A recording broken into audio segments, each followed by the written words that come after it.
me, girl? Why don't you turn that hearing aid all the way up to 11?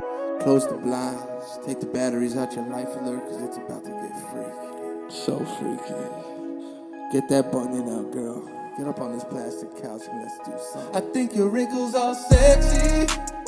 Them old titties start to tempt me.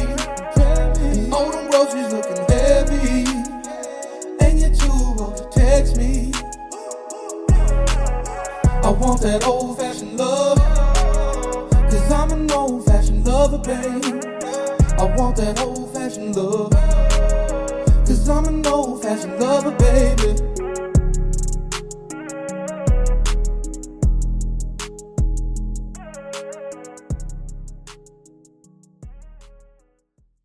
Welcome back to the Lo Priori podcast. My name is Daniel Lo Priori. I'm very sick, and I am joined by I'm joined by my hot ass brother, Michael Lo Priori. Michael, how are you doing?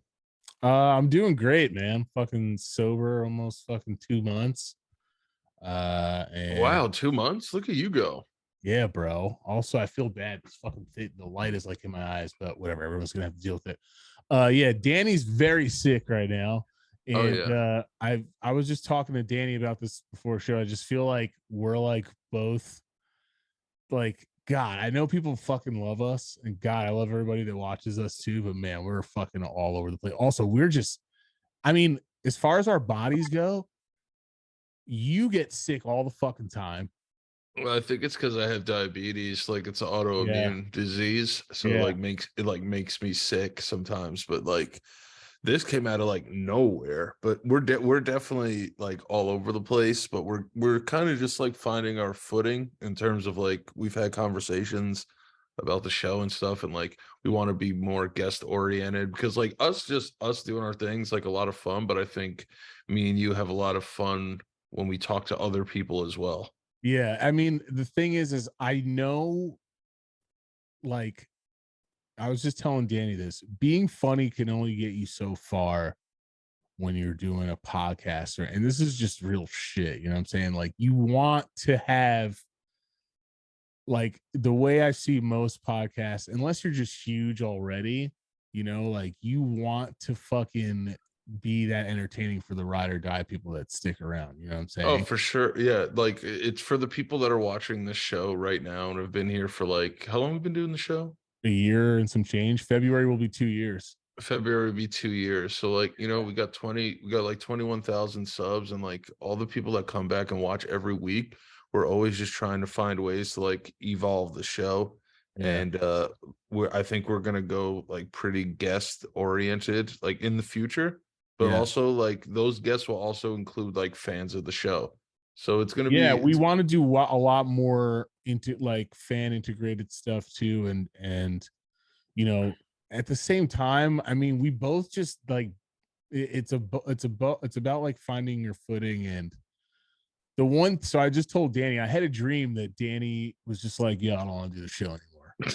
And I was fucking mad sad in the dream, because as the older brother, I was just like, yo, what the fuck? Like, I felt like I was kind of like, I was shitty when we were younger. And like, the show has seriously been such a cool way to get to know you more and to get used to you more. Like, I'm at the point, there was a point in our lives where I wasn't really comfortable like being around you, because I hadn't seen you for so long. right. We always loved each other and we were always fine, but there was always like, I feel like a weird tension, but not like a bad tension, like, yo, we're gonna kill each other. I just thought it was like, yo, can I even tell this kid I love him? And like, and without him being like, yeah, word. You know what I mean? I felt a lot like Tony Soprano and then Junior, kind of. And I felt like I was Junior. Don't you love me? Yeah, I thought you were gonna be like Tony, not because it was like weight or anything like that, but like, no. It's all right. and not Junior because I'm bald as fuck.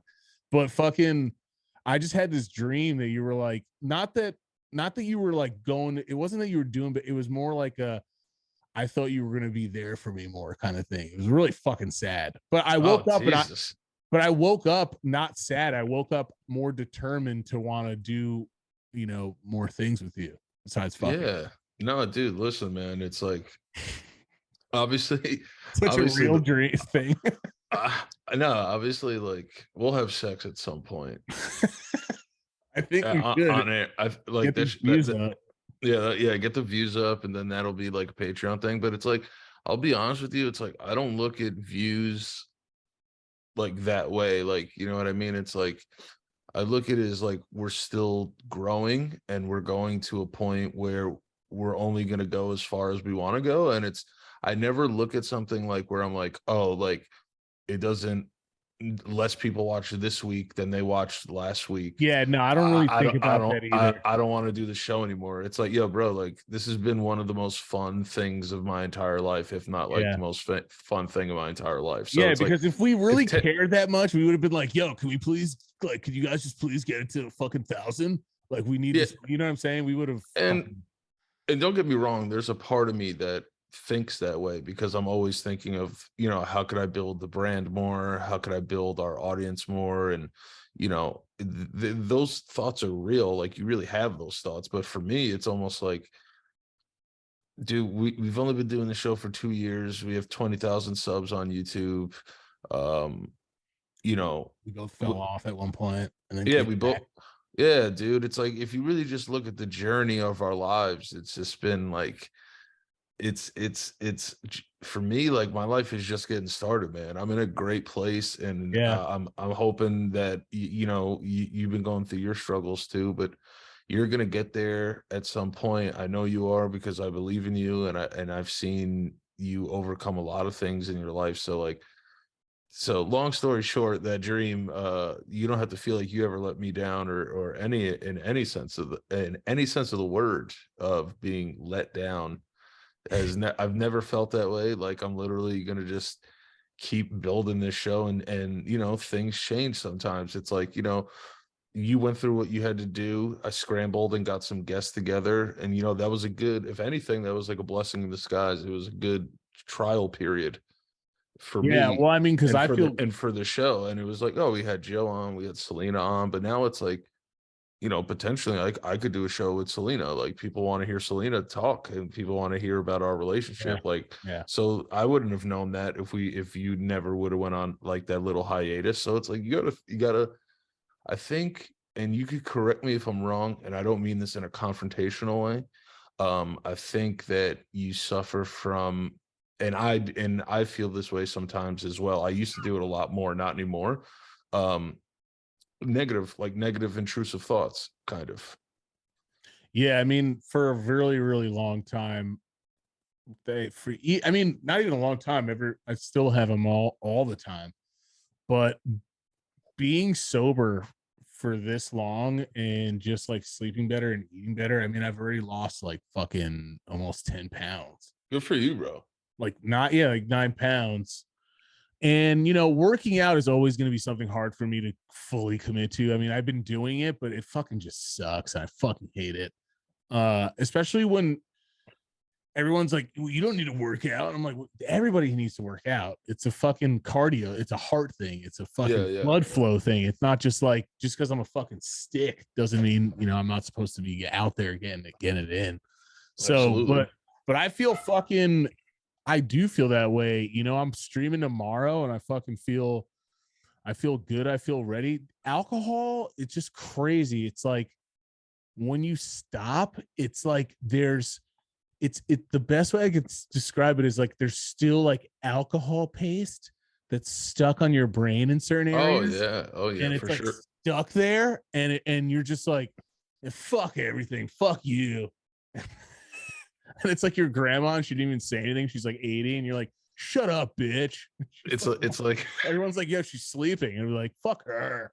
I was just so angry. Like, even in episodes, when we were doing episodes, I'm just like, I mean, I was always ready to do an episode. I turn it off when we do this, but it's just like, now I feel like there's no fucking dirty little demons inside me just being like, yeah, you can't do shit, like, you're a fucking bitch. Like, getting through all of this has been such a, again, to go back to your point, has been a real fucking lesson. I hate that we keep talking about it, but it feels so good to say it, because it's like, I have people also hitting me up that watch the podcast that are just like, yo, thank you for talking about that. I know you want to be funny and shit all the time, but like, thank you for saying that because I'm going through this, or my dad's going through this, or whatever the fuck it is. Like, it feels good knowing. I mean, I hate that everyone else is dealing with this, but it feels good knowing that people fucking actually still enjoy the combos. My thing is that I was always negative, and that my intrusive thoughts were, oh, I gotta be funny, bro, all fucking time. I gotta do this. I gotta be funny all the time. Not the funniest, but I can't be sad ever. I can't ever feel human fucking feelings. Like, you know, I was just like, I don't know. It felt crazy. But then I thought about people like DMX who were literally like always being sad. You know what I mean? And also just being like extremely successful. Yes, and extremely successful at the same time, and dealing with his demons. And I'm not comparing myself to fucking DMX by any means, but I mean, we're all humans trying to get somewhere high in our lives, you know? So fucking, I think about him often just because he was so wearing his emotions on his sleeve, like openly and on his sleeve all the time. And like, and in his art, you can do it, but I think it's important that while we do the show, it doesn't have to just be the funny boys. You know what I'm saying? So yeah, I think that you've proven that a lot too with the shows that you do. So yeah, and I think amazing. Like what we do here is like, all right, so like I'm working like closely with Joe again. We're doing Santa Gato Studios videos. I'm doing stand-up. I'll go into the show. We did a show 2 nights ago, which someone definitely got me sick at this fucking show. So thank you guys so much. I love you guys though. We'll get into that. I have another stand-up show coming up December 2nd at Caroline's. Again, that's a Friday. So for the people that couldn't make it the last time because it was a Thursday, I made sure they made it a Friday this time. So, you know, it's like, yo, I'm doing like so many things and it's like so fun. Like I do this, I do off the cuff, I do the stand-up, I'm doing Santa Gato Studios videos. Like I'm good, bro. And when I come back to here, this is like my home base. Like this is where I come to like talk about my shit. You know what I mean? And like who wouldn't like think about how lucky it is? Like we get to have this conversation every week as brothers. We get to have this conversation. Like I don't ever look at you as like a coworker. It's like when you were going through what you were going through, I was just like, yo, just take all the time you need, bro. Like you're my brother. Like I don't give a fuck about, you know, like bro, there's one thing you got to know about me, and I think you do know this about me. I'll make it work. Yeah. I always make it work. Yeah. And to allude back to like what you were saying, it was like, you know, like we've been here, we fell off, we've come back, we've gone down again. It's like, that's just life, bro. Life is just one big ass metaphor. And then like, we're out of here. Yeah. I think I was just so disappointed in myself, but then a lot of people are also letting me know, like, bro, you don't have to be disappointed in yourself. Just get back on the horse and fucking ride. You know what I'm saying? Like, yeah, it's not really, you can feel bad, you know, but at the same time, feeling bad is only going to get you so far. Eventually you have to start making the steps back, and it is important to do it. It's just like, God, when I was drinking, it just makes everything like your emotions get so fucking amplified for no fucking reason. Oh yeah. I'm just like, nah, fuck. There's so much fucking doubt and shit. And those are those negative, intrusive thoughts that come in. And I'm like, when I know what the fuck I'm packing and what I'm fucking holding, you know what I'm saying? So it's, I know what my chops are.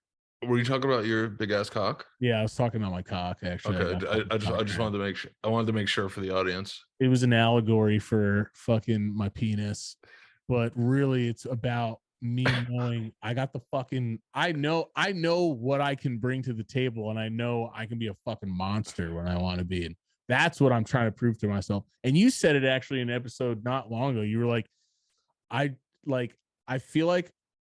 I mean, I took probably baby offense to it, but not really. Honestly, when you said it, I took that along and added it to my streams after that. But I remember you were like, I just want to see your full potential. And I was like, what's this motherfucker trying to say? Like, I didn't want, like, I was getting so bitchy about it. I'm like, in my mind, I'm like, what is this kid's acting like I didn't have like 2 million followers on Vine or something like that? Yeah. But then I like let that go in 2 seconds because it's just fucking stupid. It's just fucking stupid to be like, you got to go with how life is going. It's so crazy what being sober can do. I like, know. It's an enlightening experience. Also, like to reiterate on like what you just said, it's like, think about how blessed you are and how blessed I am to have people that want to see us be the best version of ourselves. Yeah. And obviously we're going to have a few people that are like, yo, stop being pussies. And of course. But we grew up with dude. friends like that. So I love those dudes too. And it's hilarious. Yeah. But at the end of the day, I'm more worried about those people because I feel like they need help too. Yeah. Because if your reaction to sadness is, yo, stop being a bitch your whole life, then like, clearly your dad hit you with like that wrong side of the belt and doesn't hit you up or talk. Yeah. Like all those guys are like the kid that goes home in Friday Night Lights and his dad tapes his hands up. It's like, hold on to the ball. No, yeah. He's like, I'm holding on to it. Yeah. He's like, can't. You ever seen that? You can't touch that. You know, and and it's weird. It's like, when I go to bed, like I pray for a lot of people when I go to bed, and it's like, like there's sometimes I'm like, damn, dude, like I got to pray for myself too. Yeah, that's what I was telling you today. It's like, at the same time, there's nothing wrong with like worrying about yourself, but I'm glad that I had that month to do that so that now I can be the monster I know I can be, and I can fucking I can really just start attacking all the goals that I really want to start attacking. Because I watch so many people get their stride, and I'm like, I want my fucking stride back. I want that. Well, yeah. Back. Well, like I saw, like you commented on the dance battle between Casey and I. Yeah, and I was like, fuck, I wish I was there. Like, and I was just like, like I know, like for him to comment that though is like a big deal because I was like, like it is. For me to see it, I was like, you know what? That's like kind of like that's like, ooh, he like poked his head out a little bit. And was like, you know that's what me I mean? Being like, I was like, I know what I can deliver to a group that has that kind of fucking awesome energy. Bro, it was me, Mark Rebier, Casey Fry, Joe Santagato, like, you know what I mean? And we were just like, because I know Daniel was there, our cousin was there too. Daniel was there, fucking so let's you know what, let me do the ads real quick and then I want to tell you about the show. Let's do it. I want to hear about it. Talk about like the whole energy, but let's get into the guys that help us pay the bills. And one of those gentlemen or gentlewomen, anybody, doesn't matter, but is our friends over at Policy Genius. We all hope we never need life insurance, but mortgage payments, child care, and other expenses don't disappear when you're gone. Life insurance through your workplace may not offer enough protection for your family's needs, and it won't follow you if you leave your job. So since life insurance typically gets more and more expensive as we age, because our bodies are getting a little closer to, you know what I mean? Now's the time to buy. When you are young, get the life insurance now. Policy Genius gives you a smarter way to find and buy the right coverage for you and your family. Listen, I didn't have life insurance. I never really thought about it. We have a brother-in-law that was in life insurance. I've talked to him about, getting into, having my own policy, and then we ended up having Policy Genius, and I spoke to him about Policy Genius, and now I have a life insurance policy. So if Danny can have a life insurance policy, you can have a life insurance policy. But listen, Policy Genius was built to modernize the life insurance industry. Their technology makes it easy to compare life insurance quotes from top companies like AIG, Prudential, and it's just a few clicks to find the lowest price for you. With Policy Genius, you can find life insurance policies that start at low as just $17 per month for $500,000 in coverage. That number to that number makes a lot of sense for me. And like I said, the younger, the better when it comes to life insurance. Before you have any pre-existing stuff going on, trust me, go get yourself some life insurance. I know people listen to the show, they're like, I'm young, I don't need life insurance.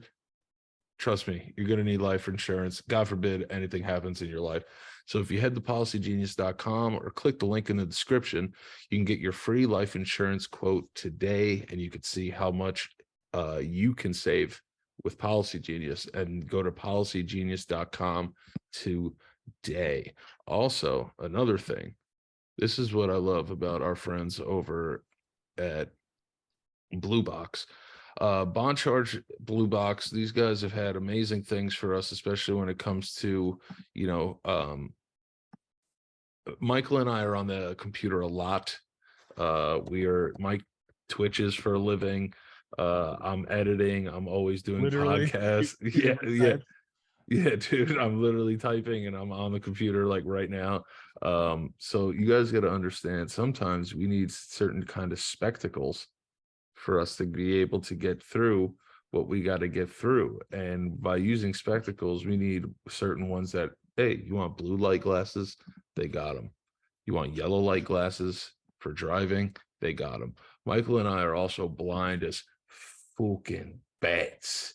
We can't see a goddamn thing. So our friends over at BonCharge absolutely blessed us with a couple pairs of glasses. I love my glasses. I use them all the time. I have a fun time with them. And also they're like actually good looking glasses. So if you're actually looking for good looking glasses, our friends at BonCharge got you taken care of. I love my blue light glasses. I wear them when I'm in bed at night because I am nearsighted. I cannot see a goddamn thing like a foot past my face, but I keep my phone right here, and it's very hard on my eyes. And partnering with BonCharge, I've had less headaches reading in bed. I've had less headaches just staring at my phone like a freak, because that's what I do for a living. So this is what I want you guys to do. I want you guys to head over to boncharge.com. Go to boncharge.com, use the code LOPS, and get yourself a discount on any glasses that you want, whether it's for driving at night, you want to cut down some light when you're driving, you stare at your phone all night like a mystical creature like myself. They have a pair of glasses for everyone. I want you guys to go over to boncharge.com, use the promo code LOPS.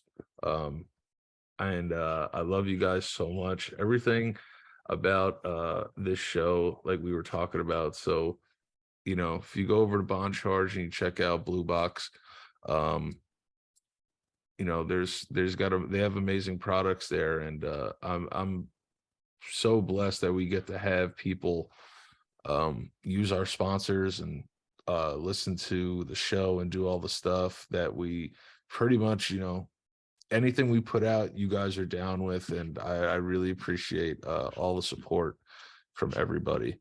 And I'm sorry if I sound sick, but I am sick, and that's my friends over at BonCharge. Go check them out, BonCharge.com. Go get yourself some glasses and have a good time. All right, let's get back to the show. So Sunday, Casey Fry, good buddy of ours, had a show at Caroline's, and he was like, yeah, I want you to come and like be on the show. And I was like, yeah, I'm only gonna do the show if I can host, because I've never hosted before. Yeah. Like I've done guest spots, and like I've done like I've headlined before, but I've never hosted. I kind of want so you just like throw in like a joke or two yourself and then just introduce people, right? Yeah. So like you go up on stage, you get the show going, you kind of warm the crowd up. So like the entire time like I was doing it, I was like, oh man, like this isn't like Casey's audience is not my audience. I had obviously some fans in the crowd, but a lot of them were Casey fans. You know what I mean? Like that's their guy. So that's another reason why I wanted to be the host, because I wanted to see how I could do in a room that like isn't there for me specifically. So I was able to do it, dude. Did like 10 minutes off the top, and like I was just fucking crushed. It just did good. Had a lot of fun doing it. The best moment is like I did get a little nervous, like, oh man, like this isn't my audience. And then I looked out and I saw two friends of mine that have been friends of mine for 20 years. Michael knows them, this kid Eric and this kid Ben. And I saw them there, and like once I kind of like locked eyes with them, like all like my nervousness went away. And I had like 10 minutes, did some like really nice fun stuff, was learning to engage with the crowd, ask questions, have a lot of fun. Sold out house again, so it was like, yo, like this is crazy. And then I'm in the green room after the show, and I'm looking around the room, and it's just me, Casey, Mark, Joe, this kid Marcelo that's on SNL now, this girl Gabby Bryan, another stand-up that was on the show, Mark Hayes, another comic that was on the show. And I'm just looking around, I'm just like, yo, like this is my life, like this is my life now, like this is so dope, like I'm surrounded by like so many talented people, bro. Yeah, because for a long time you're probably like, I don't know if I'll ever even be able to do that socially, like ever. No, I was like all of that. If you told me that I'd be doing that 2 years ago, I would have told you you're fucking crazy. That's how I felt when I went to your first show. Like I was getting friendly with people that I didn't even know that were doing, stand up for like 20 years and shit. Yeah. You're around that energy where everyone's just trying to be like the funniest or just funny in a playful, fun way. Then it's got to be it's got to be like to have that all the time and just to be at the work. Like, and it's almost like, when you got into, when you just hated getting into groups in high school and shit for like projects and everything. Yeah, because I thought everyone was gonna think I'm a fucking moron. Right, but imagine if we would have did more shit like acting and stuff like that, and those extracurricular fucking things. Like, I wonder if it would have opened us up more to attacking any of this like a lot sooner. You know what I mean? Instead of being like lone wolves who just wound up being on Vine and just like would just make your own shit and then getting known. Either way, I don't regret how we did it, but I'm always like, I wonder if I would have just did more like people oriented things in school instead of just like smoking weed and fucking, even though there's nothing wrong with that. I had a good time. No. Yeah, no. But, dude, yeah, smoking weed's pretty social.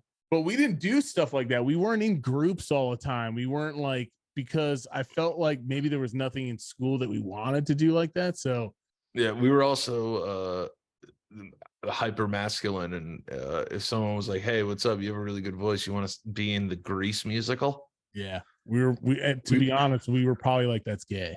I mean, 100%. When we were younger, we were just fucking like I said before, guys, we weren't, it was the fucking, it's early 2000s. There's no excuse for it, but we were fucking young and we didn't give a shit about saying stuff like that. No, dude.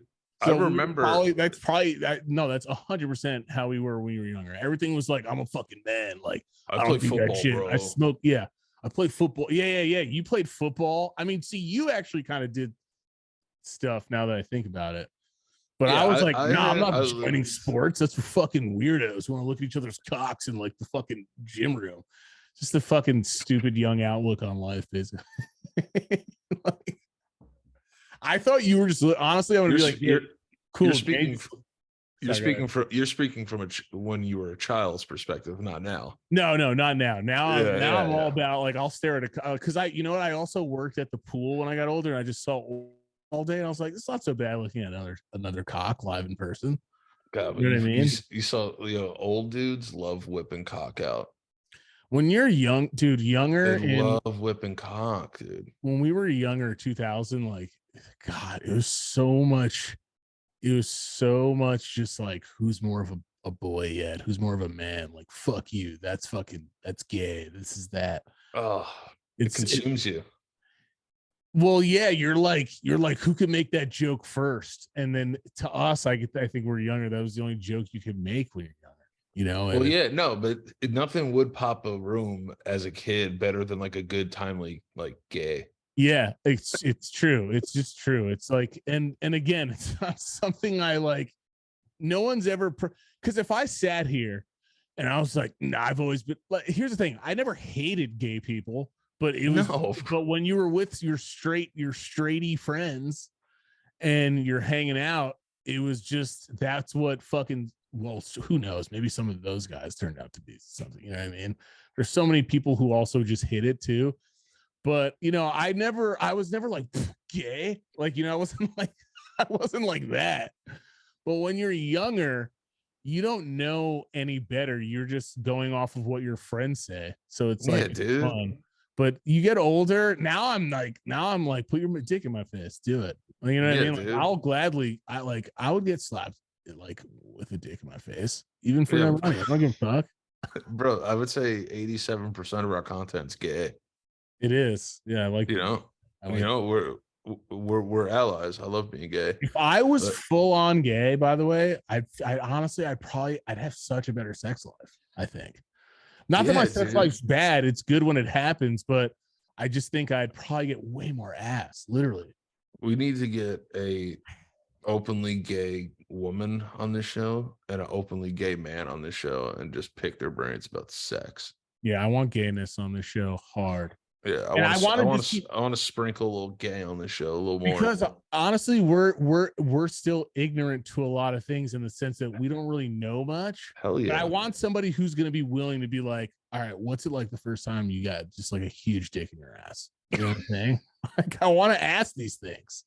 And not to be malicious. It's not to be malicious. If we don't start having a fucking talk, people that are on the other side are always going to be ignorant.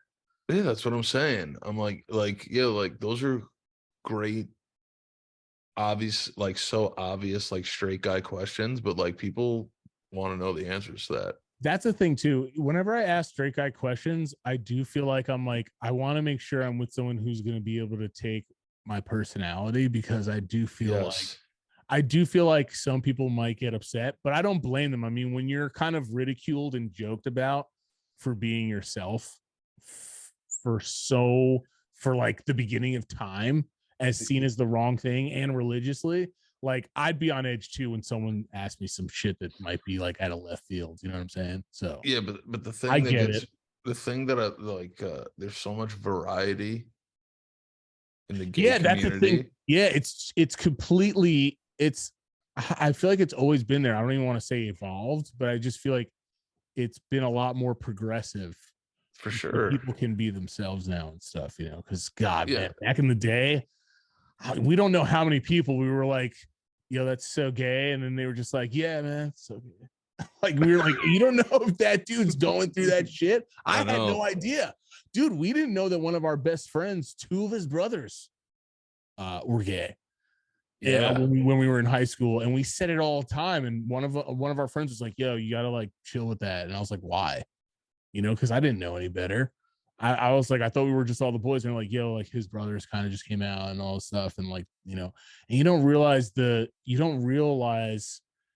don't realize as you just get older, you're just like, Jesus Christ, I've said that like a million times. But I will never be the guy. I will be the supporter, but I will never be the guy who's like, oh, why do people do that? Like, I still try to understand where stupid people come from, because I was stupid when I was younger too. But if you're like now and you're like 40 and you're on some hateful shit, then like you got to rethink life. You know what I'm saying? Yeah, dude. You know? And I think to your point, to add to that, it's like that's where like going out and meeting a lot of people like kind of helps you deal with different type of personalities, and like not just like sexual orientations, but like how you said, like some people might not like that question, some people like might field it a different way, or like, you know, like I think it's nice to get out there and like just be in uncomfortable situations and like have those like conversations like openly. Like conversations are always important. Conversations are always important. I'm just also still skeptical about people who are like, I get people are sensitive, but coming from someone who is sensitive, and you know this, you could barely even tell me that I had a scab on my face back then without me being like, the fuck you trying to say? You know what I'm saying? Yes. Like, you know how I was. Yeah. You can change and you can have a conversation. It doesn't have to be, you don't have to be so goddamn sensitive about everything. Unless someone's legit attacking you physically, I mean, or attacking you verbally, but at the same time, like, everybody, we can all have a fucking discussion. It doesn't have to turn into some like, the fuck did you just say to me? You know what I mean? Like, fucking talk it out first. And that comes down to like, it's such a troubling thing too, because you and me both love and do comedy too as well. And I don't think that it has to be a topic all the time, but in comedy, you like to attack all aspects of life and all fucking nuances. Yeah, you know? because that's what comedians like. That's like kind of what we have to be, is that person that raises their hand and is like, hold up, can I ask a question? Yeah. You know, like we kind of have to be those people. Like, and that's why it was like, it was just so cool. It's like, we were all there, Casey, me, Joe, Mark, 4 people from all different parts of the world, right? Parts of the country, different backgrounds, you know, different upbringings. Yeah. But we all just came together like in a moment and just had like, yo, I'm telling you, like, and then after the show, we went back to Mark's crib and like we hopped on the loop machine, like freestyling and shit, and just like had like a great time. Yeah, honestly, it was like top 3 like greatest nights of my life. Yeah. And you know, it's funny you bring up Casey too. Like Casey's been open about his relationships and shit, you know, and stuff like that too. And me and him had such a big talk about comedy, and because he's so open-minded too as well. He's such a dope dude. And he's also recommended me so many things as far as like taking care of your body. Because I don't know if you know much about him. Like, I mean, that he's like, he grew up in like I'm not going to give away all his shit, but he just grew up like basically like a living on cropland. He's like a fucking Native American or something. He's like, and he's like, his lifestyle is so like, he's just like one with the forest. He just lives in like this awesome thing. And he's, you know, and I don't even know if he would want me talking about it, but he's just such a fucking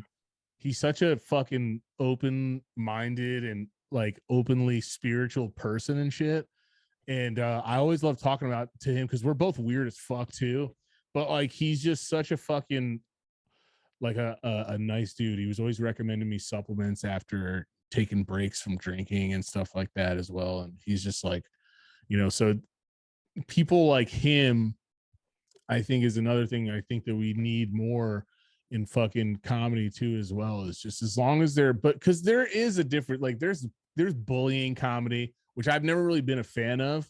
I know some people make a living off of it to like tear people up and shit like that. I've never really been a huge fan of that kind of comedy, but at the same time, it's like, I wouldn't mind if it was to me, because I'm a little bit less sensitive now, where I wouldn't take another person who's probably at the end of the day goes home and fucking cries or something too. Like, you know what I mean? Like, right. I try to think about that person's probably fucked too. And yeah, it's important to get up and still talk about something and make a stand. But at the same time, it's like, if we don't have conversations and get to know other people and know people of all types and all types of backgrounds and interests and everything else, like, you know, then I just feel, I don't know, I feel bad for sure.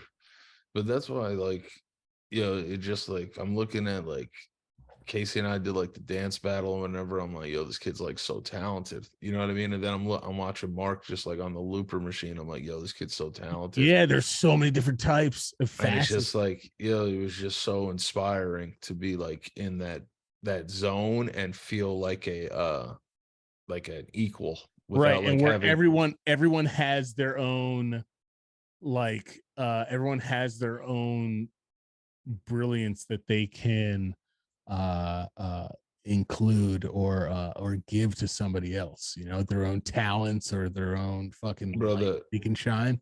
The energy, like the vibe there was just like, it was just the vibe. Like that was like, to see that, like that was a moment in time that like can't be like recreated. It was just so like spontaneous and just fun and just had a good time. And then like, yo, that whole day was amazing. Like I went to Dustin Poirier's hot sauce event.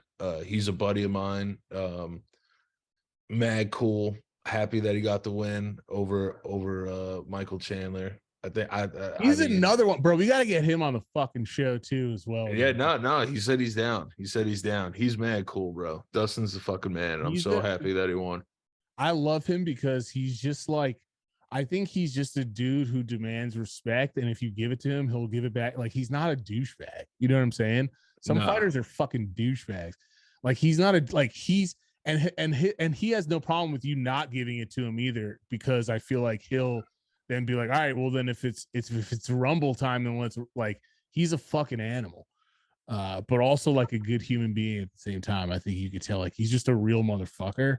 Oh, dude. He was just like, it's crazy because like this dude's like out enjoying himself. I was like, dude, you just like fought a man half to death yesterday. Number 5, ranked 5, absolute fucking American tank machine too. Dude's American tank machine. Michael Chandler's a fucking freak.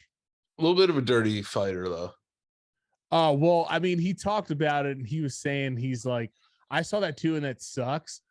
But I believe him when he was saying in his interview, like, I'm not, I love this game. Why would I cheat? You know, I mean, anyone can say that, but I thought, I saw the fucking mandible claw too. I was like, what the fuck is he doing?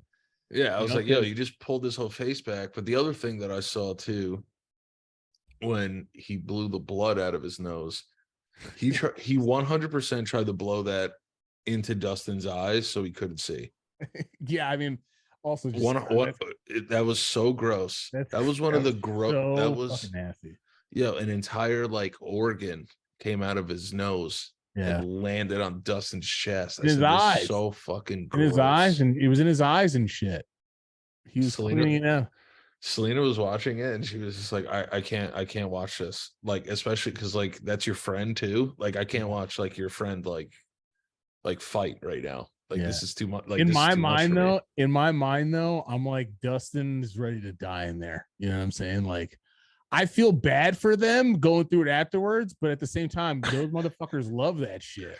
Bro, do you know what it's like going to a bar and just knowing like I can't beat anybody up here?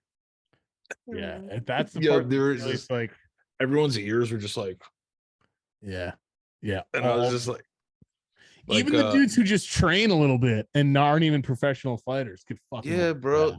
His coach like kicked Uriah Faber's ass like 3 times. Yeah. You know, so like it was crazy to just be around. I was like, yo, like these dudes are like real alpha male dudes. But they fucking love comedians. They love comedians.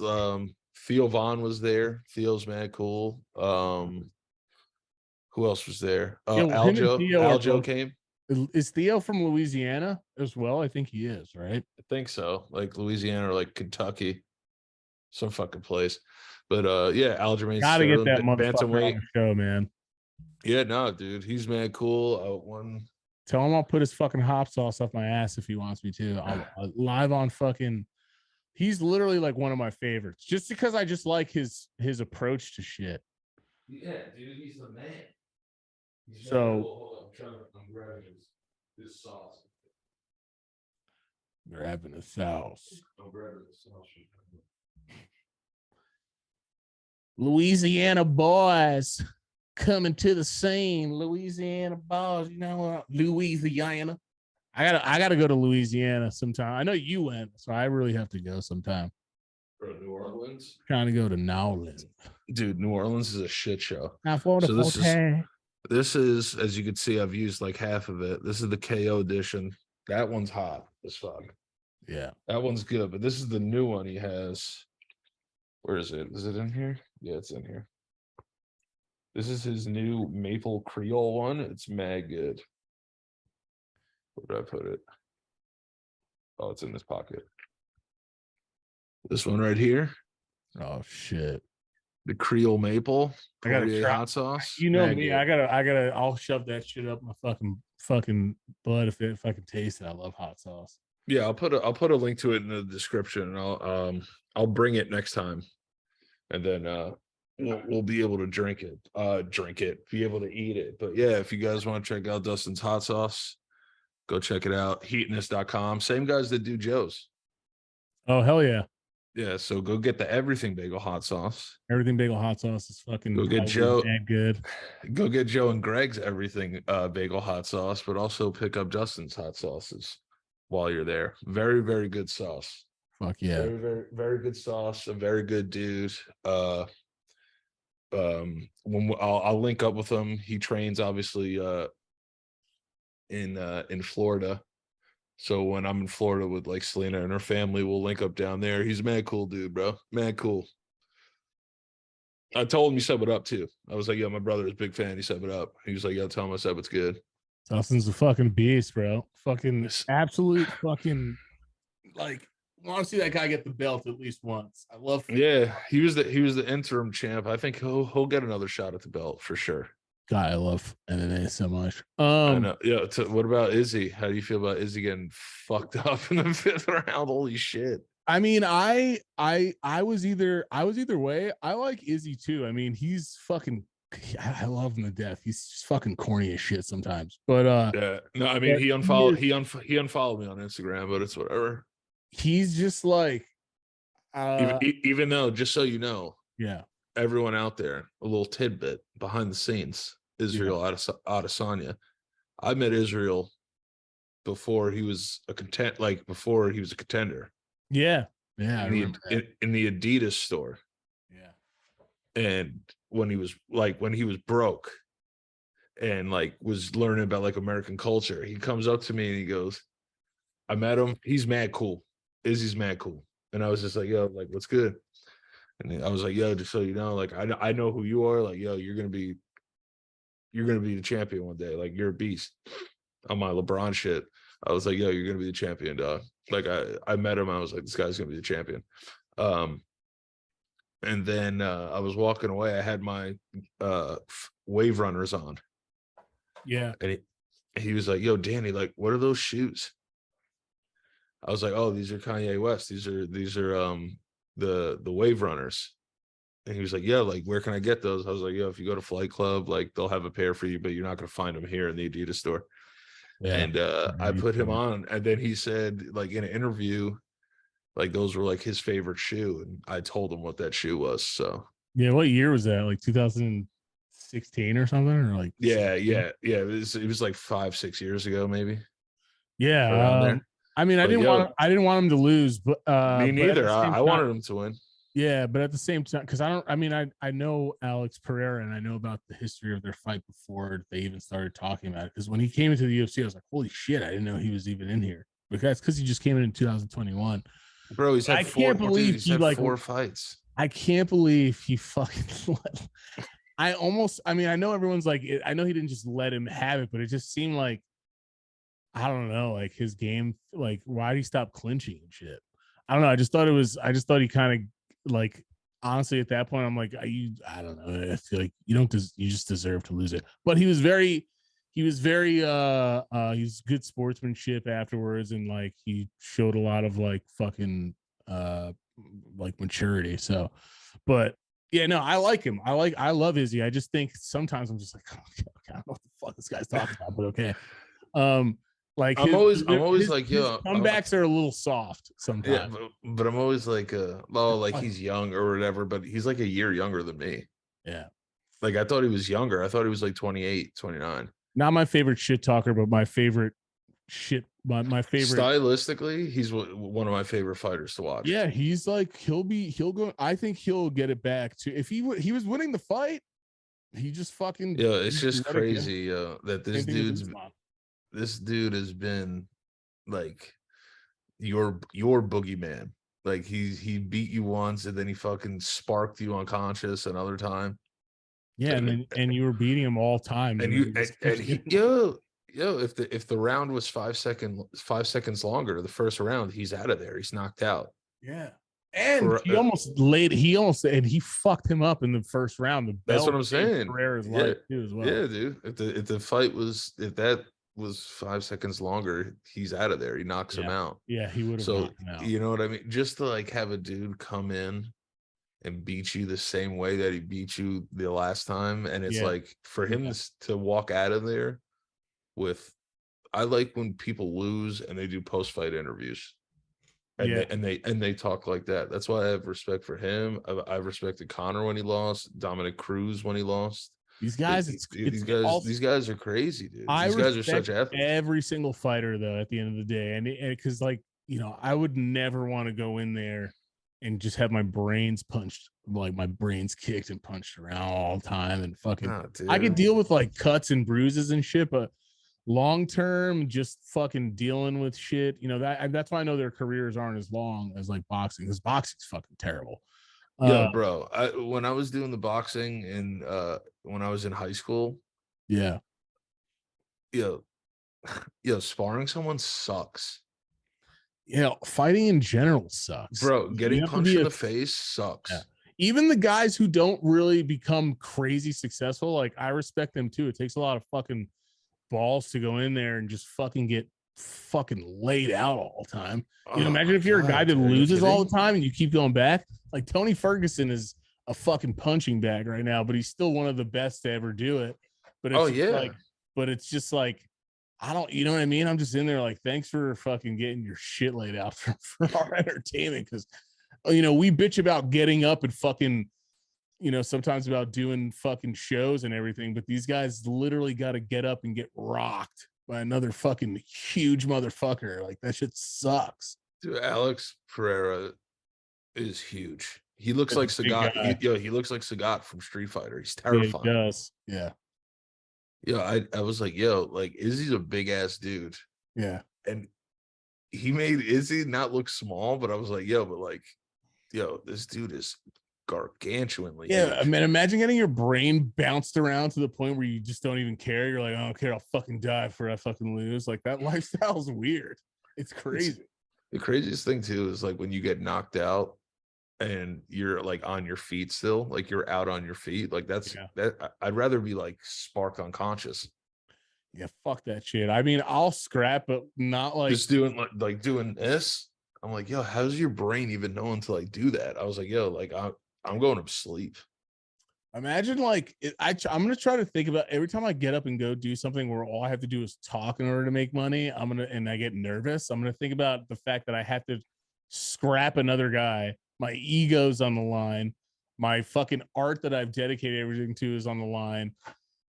Like you're going out there performing an art that we all normally get nervous about all of our arts, but their bonus is that they could potentially get knocked the fuck out while doing it. Like that's fucking sucks. I think you get paid like 50 G's for it though, which is not bad. Right, but that's true. They do get paid, but at the same time, imagine going to do something that you've dedicated your whole life to, and not only did you fail at it, but you got fucking your shit eaten. You know what I'm saying? Here's another thing, like another aspect to it. It's like pressure. The pressure, but it's also like your training partners, like your best friends are there. Like everyone's your kids. Your kids. Imagine getting sparked in front of your wife, bro. Like for me, like that's crazy. Like I don't like how do I recover from that? Like another dude just sparked me unconscious in front of my wife. You did. That's another thing. Yeah, you're like, fuck, I wanted to do this for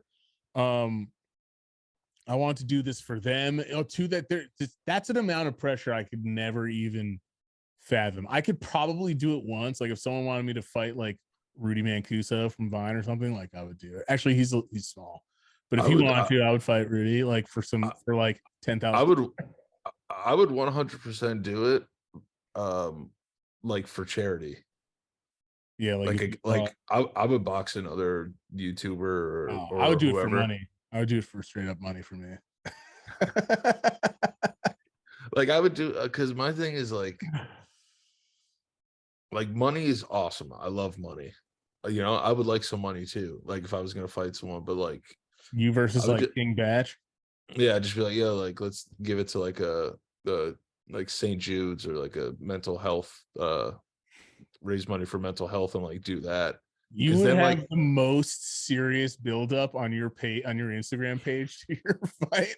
Everything would be like, praise God, only God is highest.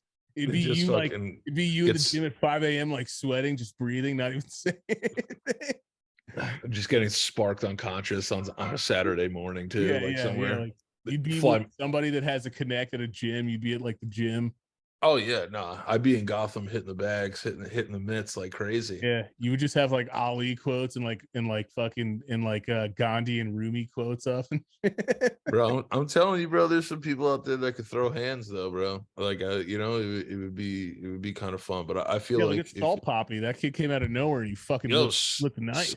Yo, Salt Poppy got hands, bro. When I saw Salt Poppy throwing his thing, I said, yo, I wouldn't want to fight that guy. he doesn't fucking speak. He barely speaks fucking English. That's your first sign to chill the fuck out. You know what I'm saying? Yeah, like, I'm not fucking with anybody that can barely speak English. Bro, Salt Poppy would lay that ass out, bro. Salt Poppy got hands. Salt Poppy has looked nice with it. Look nice with it. Like usually they get in there and everything's like, you know what I mean? It's like regular fighting, kind of like fucking just these like open fisted punches. His shit was crisp. Who do you got in the Volk Islam fight? I want Volkanovski to win. Because it's like those Dagestani guys I fucking love their dedication, but they're just boring and scare the shit out of me, honestly. Like they're just scary fucking dudes who just come from like mountains. And like I want success for them too, because they work so fucking hard. That's their lives. But it's just too serious. You know what I mean? Like it's my legacy. Yeah, I do love Khabib. Like I love the standards that they live by, and it's very admirable. Like, you know, just being dedicated to this and being serious, but it's just too serious. Yeah, you know, so it's hard for me to cheer for guys like that who are just like, you know what I mean? But Khabib also has a side of him that's like funny though too. So that's why I liked him a little bit more. I don't know anything really about like Islam, but like Volkanovski is just a fucking, like, he's proven himself against Max like 3 times. You know what I'm saying? And you know, I want Volk to win that one. Yeah, I'm pulling for Volk in that one too, big time. Yeah, so we'll see where that goes. Oh my god, did you see Floyd fight Floyd fought KSI's brother and beat the shit out of him? Yeah, he was like emoting on him the whole time. It was fucking sad. God, it's so sad to watch. Who allowed that? I was so happy the ref stopped that fight. I was like, yeah, people were like, Logan did better. I'm like, Logan weighs like 100 more pounds than he does. Of course, he fucking did a little bit better. It's like the weight makes a difference. I used to be like, nah, fuck, like size don't mean shit. In some ways, it doesn't mean shit. Like if you're a combat trained assassin, then yeah, it might not mean anything if you're going against the big guy that doesn't know what he's doing. But if you're going against, like, Logan's actually kind of trained a little bit. He looked like shit though. His punches were so bad. Yeah, like, Jake actually looks a little bit sound, you know. No, but the thing was too, it was like even when like Jake was fighting Anderson, I was just like, oh, it's ugly. It just looks ugly.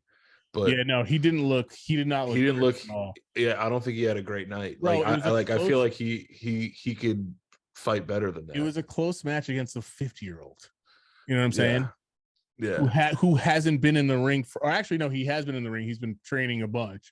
So that's why Anderson could hold his own. But also, even he said, I mean, age makes so much of a difference. There's a fucking, what was it, a 30-year gap or something? Bro, he beat Anderson Silva beat Julio Cesar Chavez Jr. Like, I know. That guy was a world champion. I know. It's crazy. You know, like, you know, I gotta give like, you know, Jake some props. In the essence of what it is, it's a circus. I can give props within a circus. Like if I see a dude at the circus do like 4 backflips, I'm like, oh, it's kind of cool. Here's my thing. I think Jake could do well. I mean, could do okay professionally. I don't think he'd be like a reigning champion or anything like that. No, it's impossible. I don't even know if he'd ever be champion, but I do think he could beat the shit out of both of us at the same time, 100%. Jake Paul whipped my ass. As long as I hate saying that because I saw him grow up from like a little shit to what he is now. You know what I mean? Like he sucks and his brother fucking sucks in a lot of ways too. But like they honestly, there's been a lot of people in press lately that I mean, I'm almost not as mad at them as I used to be as far as how far they've come and stuff like that, you know. Yeah, it's just like seem like they're kind of getting it, like how Logan didn't really want to have Andrew Tate on his show and shit, but Jake saw how bad that fight did, and he immediately flew to Dubai like a bitch because he's just like they're so afraid of being irrelevant. Like it's I feel it's that Kanye shit. Like I feel bad for people like that, bro. Like you're not going to be forever, no matter how hard you try. Unless you do fucking weird shit like Kanye's doing. The only reason Kanye is relevant is because he's doing Levant shit. He's like fucking Levant. I like that. Yeah, he's being Levant. He's being Levant because he's fucking saying ridiculous shit. If I went out tomorrow and I was like, Jews eat shit all day, like everyone would be like, what the fuck is wrong with this guy? You know what I mean? they'd be like, old Vine star is going everywhere and just predicting and just slandering like everyone would know about me. Everyone would be like, yo, Mike is like losing it. What the fuck's wrong with Mike? Everyone would be talking about me. But what scares me is now that we're showing that there are people on the platforms that are like, Kanye still has a wild support system. It doesn't matter. Hell yeah, dude. It doesn't matter. And not only that, people are like, oh, he's losing fans. Yeah, but he's gaining a very scary side as well, though. Yeah, we're like, yo, fuck jizz. Did you see Chappelle on SNL? Yeah, I know people are always going to be mad at him, but everyone gets mad at Dave too, because Dave's in that same thing. Well, Dave is fucking. I've said it before. I'm talking about like not saying the same stuff, but like that's what they thought he was saying. I love Dave Chappelle. At the end of the day, he's just so hypocritical, like to him, even to like just in shit that he says sometimes. I'm just like, that doesn't really make any sense. But also, he's just so profound sometimes, and he brings it back. Like he goes somewhere sometimes, and I'm just like, I just feel like his comedy is not the same anymore. I feel like it's a lot of like, I miss the like getting jerked off by a monkey. I just miss old Dave. I have no problem. Like people would probably be like, oh, it's because he's saying truths, and I'm like, listen, like, there are things that I miss Baby in the Hood. Yeah, I miss a lot of his older shit. I just think here's the thing, like he's still till this day like my favorite comedian. But I'm not in a place to fucking like, what am I, I'm not in a place to really be like, I'm so offended, because I'm not. Right. I'm not going to sit here and lie. I do feel bad for my friends or anybody else that doesn't like what he's been saying lately, or they take it to extreme offense. But I can't sit here and act like I'm offended. All I can say is that I'm sorry that it offends you. But he's still, I mean, like, if you listen and watch him, he always comes back. Like, he's outdated in a lot of ways, but he also comes back to points that are good. And no one ever wants to talk about that part. And that's why I still love Dave, because he has all these things. I just don't care about like political shit and like what's happening now. And like, I just don't care about that shit. I want someone to come up with some creative shit. I don't like this like fucking, I'm gonna talk about what's been going on. You can do that. It's just not my kind of comedy. Otherwise I would have watched Daily Show all the time. You know what I mean? And I love I love Jon Stewart. Jon Stewart's fucking hilarious. But like, that's not my, like, getting that angry and talking about it all the time. Like, it's just not my kind of comedy. And like, it's just a different Chappelle. I like older Chappelle shit. Yeah. I'm like, I'm sorry. When I go to a place, I don't understand why everyone wants to talk about like trans stuff and gay stuff. Like, I just don't understand why that's such a focus in some comedians like bits. I don't get it. It's the same way I hit up Ben Shapiro. Like, Ben Shapiro talks about trans people every fucking day. And I'm just like, bro, do you want to like do you want to talk about some shit? I wrote on Twitter the other day. I'm like, bro, you talk about this topic 24/7. So what's really going on? You know what I mean? It's like, why is that your main focus? Because my thing is, it's like, if trans people were going out every day and starting World War III, then I'd get it. But like, why are we talking about it? So who gives a shit what people do? I don't know why it's focus in anyone's train of thought. It also doesn't help that Ben Shapiro probably has the most punchable face in America. Bro, I saw some shit where he was calling someone immature, and I was like, you have the vocal cords of a fifth grader. Every time you fucking talk, everything is just like, well, I just gays are evil or whatever. It's like so weird that him and Matt Walsh too, they just focus on like trans stuff all day, and it's just like, this is what they're trying to make your kids do. And it's like, are we really doing this like reefer madness, like 1936 thing? Like, who gives a shit what people do with their fucking lives, bro? I don't give a fuck. It was like when Rogan called turn your dick into a vagina. I don't give a fuck. When Rogan called Crowder fuckface on his podcast that time, and he got like tight. Yeah. He's like, what? What's it? What? Come on, fuckface. You know what I mean? It's just like, people take themselves entirely way too seriously in this Right. world. It's but I do agree with you, like, in sense of like when I go to a comedy show, like I kind of want to escape that yes, like Russia and Ukraine for like 5 minutes. Yeah, my thing is, it's like we could all be just so funny without. I mean, I'm not saying I'm by no means. I love so many comedians. I don't want them to fucking. I mean, I've also seen other people talk about the fact that they like him talking about it, and they're on that side too, because it brings a conversation to the table. It brings light to a group or a community of people who maybe might see like they're not being seen either. No, for sure. It's Absolutely. a different outlook. But I get that people, like I said, I'm a different human, and I'm not going to change for anybody. No, you shouldn't. You shouldn't have to. I'm gonna fucking, if someone comes up and they're like, yo, what's up, man? Spix, am I right? I'm not gonna get fucking, I've heard it my whole life. Yeah, you're not gonna get up in arms about it. No, it's not that it's okay, but I can tell the difference. My point is, I can tell the difference between actually destroying people and then when a joke comes back around and there's a little bit of brilliance to it and an actual like context to it. You know what I'm saying? Right.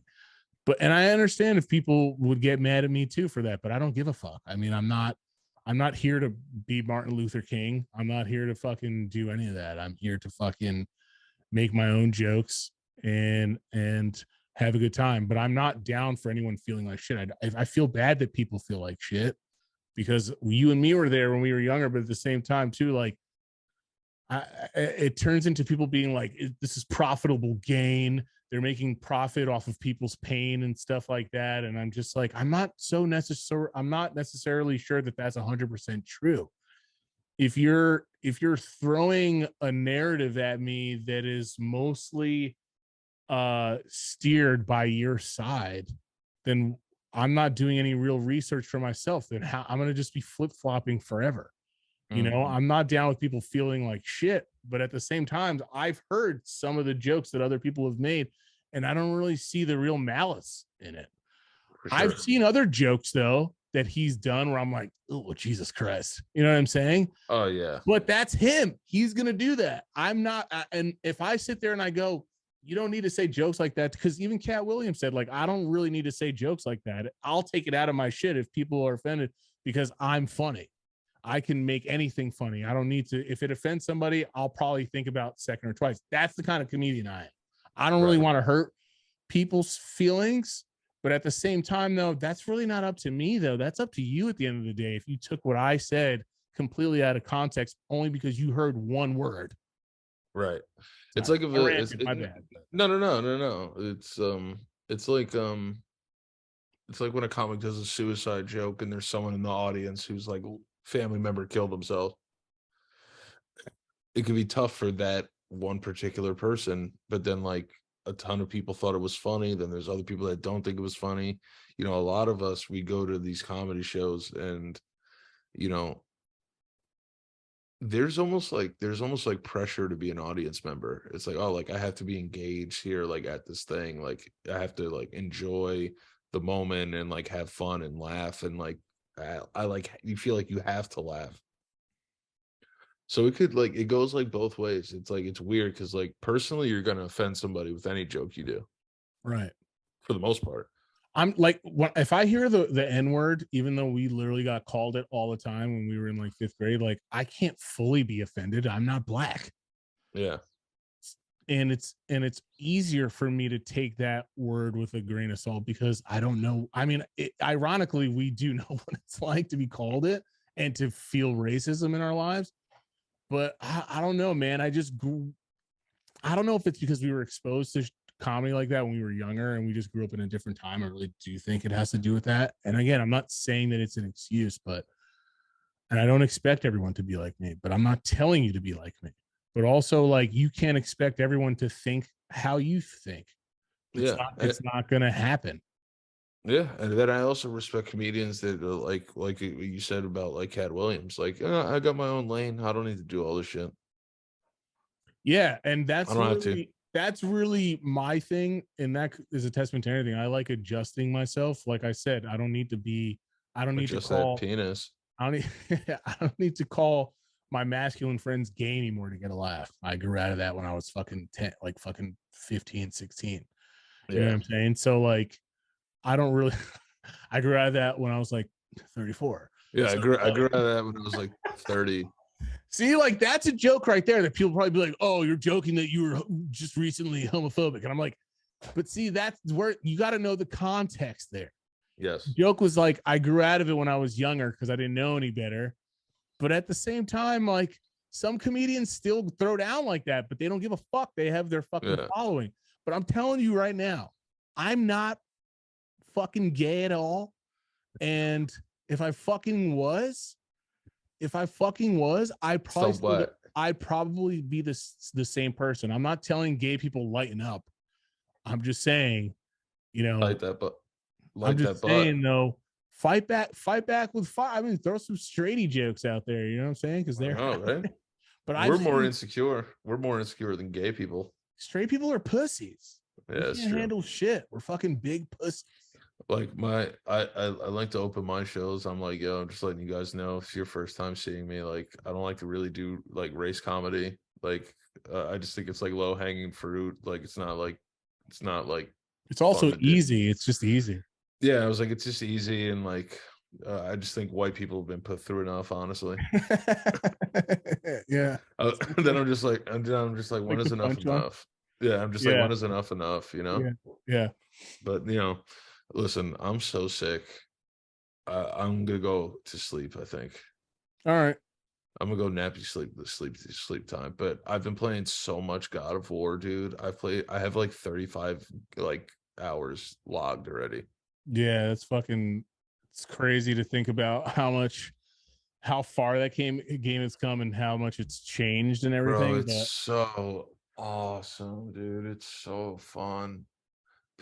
I think people were bored by this one a little bit, but I wish I could create something like that. That's what I'm saying, bro. Yo, sometimes I play the games and I'm like, yo, how does this work? Yeah, it's crazy. Like everyone that has a specific job, you know what I mean? Like anyone in the world, like there are people out there who just make like coat hangers. I feel like, and they're amazing at it. And they're amazing at it. Like all of my clothing's been able to stay non-wrinkled because of these people. Yeah, dude. Like even people who just make sex toys, like they go in on it because that's like their art, and they're just down. Have you seen that goopy rose that's been all over like Twitter? Yeah, I think so. Yeah, it's just like kind of want to comp making those. Imagine making sex toys for a living. That's like your own. You have your own thing, your own shtick. That like your ability to make these fucking things. Like you're honestly like the Geppetto of sex toys. Yeah. You're like making these things that, dude, people that make sex dolls are fucking sex Geppettos. Pinocchio, where are you going? Yeah. Oh my God. Someone should make like a Pinocchio. Someone probably has Pinocchio sex like parody, but only a sex doll comes to life and like she goes to like Los Angeles to be famous or something. And he has to like go find her. Yeah, but she just gets fucked the whole time. It's like starring Rob Schneider. Yeah, Rob Schneider. Rob Schneider is a sex toy. Yeah. I love that South Park bit. Rob Schneider is a carrot. Also, did you see Trump announce that he's running again officially tonight? Yeah, that doesn't surprise me. What do you think he's gonna win again? You think he's gonna win again? Nah, fuck no. You don't think so? Okay, why do you think he's not gonna win again? All right, so there's a couple of things about both of the times that he's ran, and I'd never claimed to be a political genius. Right, but we could all have playful predictions and shit. No, yeah, it's playful predictions, and then like I watch a lot of campaign footage. That's like when I get into politics, it's almost like the World Cup. Yeah. You know, it's like I'm about to watch a lot of World Cup soccer, but I don't watch Argentina play in their qualifying games. Like I don't watch that. Right. I think that the Republican Party, like the high ups, don't want him to be their representation anymore. Yeah, that's where it after January 6th. Yeah, because it's been a mess. It's been a real mess. And but they're it's like, how are we going to support this guy? So they're sorry, go ahead. No. He might not get past the primary. If he does, he's gonna win though. He's gonna beat. I think he's gonna be. Actually, no, I don't know if he will because people hate him so hard. Because he's a piece of shit. He is. He doesn't give a fuck about anybody that he's targeting in his audiences. He doesn't give a shit. I mean, it's literally just, it's so obvious that you'd have to be a real fucking derp to not know that he's just like, he's really just doesn't give a fuck about anybody. Even if he was on the left, he wouldn't give a shit. He would still have the game plan. But I also feel like he's running. I also feel like he's running for president to like not be investigated by the FBI too. Like he knows what he's doing. It's so fucking hilarious though, seeing him back because he's just the same piece of shit. Like he just get up there, he's like, I'm worried about Joe. Joe says the same thing twice. He's been saying it twice. Then says the same thing twice. I will say one thing positive. Yeah. Guy can entertain a crowd. He's just such a piece of shit that it's comedy. If he didn't do as bad as things that he like as careless things that he did where he showed he's a piece of shit, everyone would laugh at him like innocently from another end. But the thing is that he came into power, if some power, and he just and people were like, all right, no, now we seriously got to talk about this guy. He's the president, and even but if he wasn't, everyone would still be having a laugh, but he's proven to be dangerous. I mean, he is dangerous because he enlightens a group of hateful motherfuckers. Yeah, he pretty much called his vice president a pussy. Yeah, dude, he's nuts. He's insane. And that's why people are like, Sleepy. You guys have been enjoying it. Like he's just like he's just insane. He's a reality show TV guy. You know what I'm saying? Like, yeah, dude. Because like I think I've said this before on a show. Because like, if you look at all like the presidents, right? Like Barack was like tech savvy, like social media savvy, like when he first ran for president, and that was like a big deal. Yeah, and that's when like was 2012 when like social media was really starting to like really take off and get like multiple platforms and all this stuff that you could do. And then it was like Trump was like, all right, if I'm gonna run, what's the most popular thing in America? Angry Whites. It's that, but it's also like reality television. It's like the most popular thing in America. Yeah. So he's like, I'm just gonna run for president, like it's reality TV. But I think he loses. It's all shock fucking value shit. Yeah, I think like, he'll lose to DeSantis, I think, in the primary.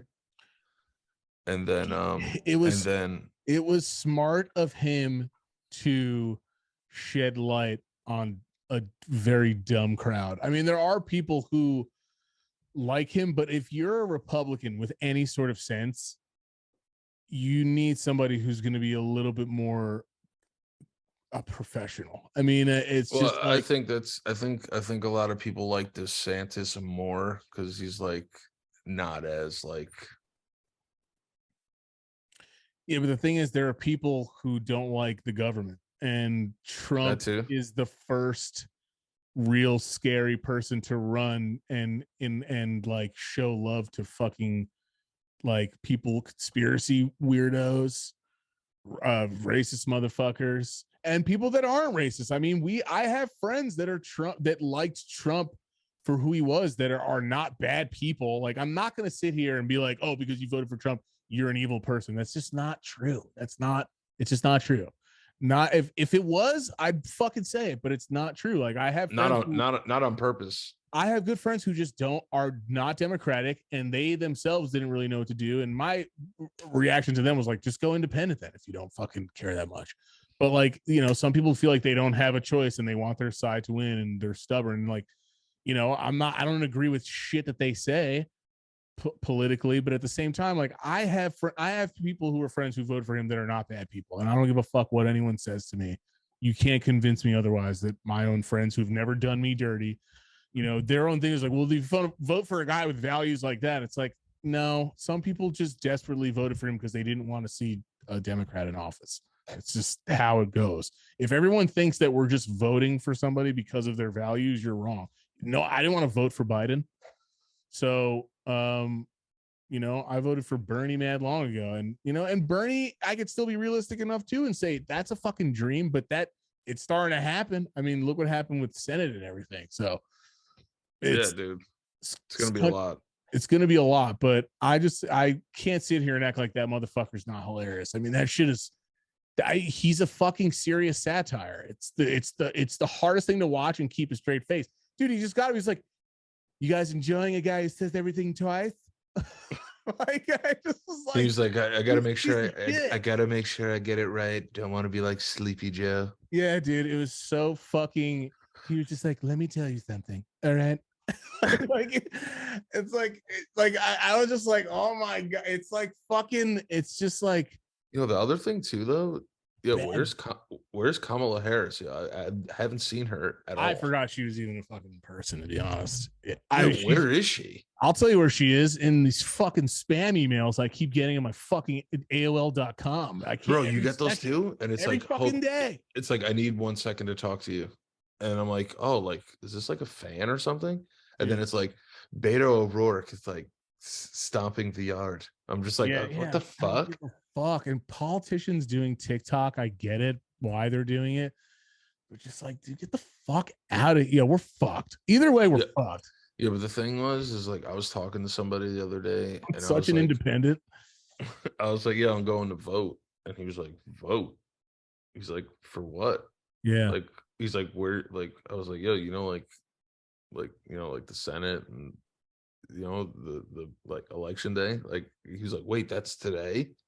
Yeah. And I was like, yeah. I was like, yo, there's millions of people out there though. Like, I just think voting is like one of like the base, like, awesome things about America. And it is, of course. As cliche and corny as it sounds, I was like, yeah, like being able to vote is kind of cool. It is. I do fear a lot of the times that, you know, I'm happy to see how young people are also getting out and being like, yo, let's do what's actually right and shit. Cause I'm seeing a lot of that too. Yeah, no, there's a lot. But I also question like false prophet motherfuckers though, who act like they're like doing it. Like, when did you start caring about voting? Ever. So it's like, you know, but that doesn't mean that you can't change and start doing it. But there's people who just hop on trains, which just fucking piss me off too as well. But like, part of it, it's half of it.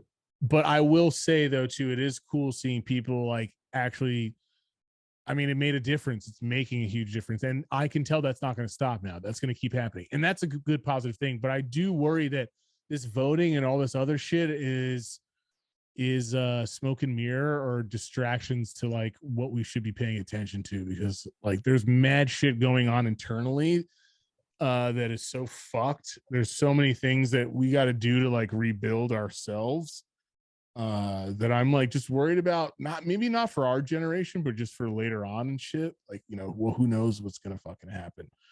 Because once you switch sides too, it's all very weird. And like, we're gonna be, I mean, I'm knock on wood, I hope we both live for a good while. Like, we'll both see that shit. You know, we're probably gonna make it to fucking, I hope so, you know, 55 or 50 or 60 or whatever the fuck it is. People are gonna hear that number and be like, what, are you crazy? Yeah, I know. Yeah. But it's dude, just like, it's fucking, it's gonna be weird living in a world too. I know. It's gonna be weird living in a world where like what the fuck else is gonna happen at this point? Like, we're at a point where like you see Donald Trump, and you're like, yo, it can't get crazier than this, right? You're like, not until fucking Guy Fieri shows up, fucking serving fucking like mozzarella sticks to fucking like people in the projects, like trying to get votes and shit, or whatever the fuck he's gonna be like. You know what I mean? Like, it gets weirder and weirder every day. Beto O'Rourke is gonna fight like Jake Paul, and like, you know what I mean? Like, that's the kind of world we live in and shit. It's fucking weird, bro. Like, this is, at this point, the fact that it's actually like, I was talking about this the other day. Like, 21 Savage recently said that Nas is not relevant, which is just like the fucking, like, I know what he meant by it, and he's keeping it real. And he's right in some ways, but I'm not listening to somebody who can't say more than 2 different ad libs and can barely fucking speak English. Like, I like 21, and I actually like some of his shit too. Like I love 21 Savage. Some of his shit goes hard, and he keeps it real. But that was the dumbest. I know that he didn't mean it that way, and I know he was showing respect after. But like my point is just like, didn't Nas win like a Grammy last year? Yeah, he won a Grammy, and he also is like a multimillionaire for like smart investments. And I love that Kodak Black came after him though. I don't even think he was. I think he was just. They were having a conversation about, is Nas the greatest rapper, and then it turned into relevancy. Someone said it before he said it, and then he goes, "Well, what's relevant mean though?" And he sounded like pissed. That's like this tone didn't help me. And he's like, "Well, what relevant mean?" Like it's like relevancy doesn't matter when it comes to real art and real good. And also, bro, no offense, but I would love to see how long you're gonna last. Like, I know you've been here for like 5 years or whatever, but yeah, but it's like you get that Drake cosign, bro. Like you're good for a minute. Yeah, and that's another thing too. Like, and that's, you just fucking got carried by Drake. You know what I'm saying? So that's going to make you look good too as well. But at the same time, I'd love to see your catalog last as long as Nas does. Are you going to become a multimillionaire? Are you going to own businesses? Are you going to get a Grammy?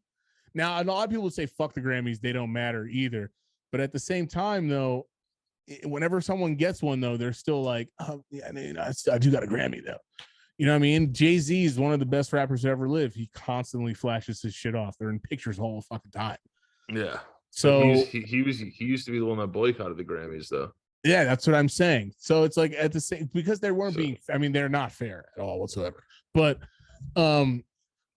it's just like, yo, you're gonna be, him saying relevancy is like, you're talking to yourself, brother. You're not gonna be. That's such a millennial thing, though. Like you're not even relevant. Clout relevant. It's a young person thing, and it's so stupid because that's like saying, it's the same thing as being like, you're mad old. Like you're gonna be old as fuck one day.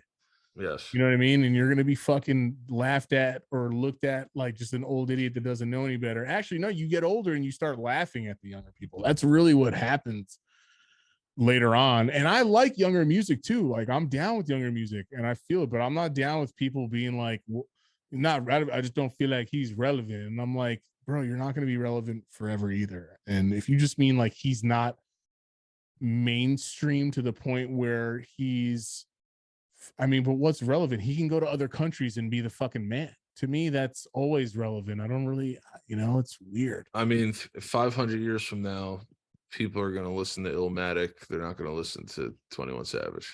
No, they're not. No one's going to bring up 21 Savage because his shit's not written in like rap Bibles and shit. No.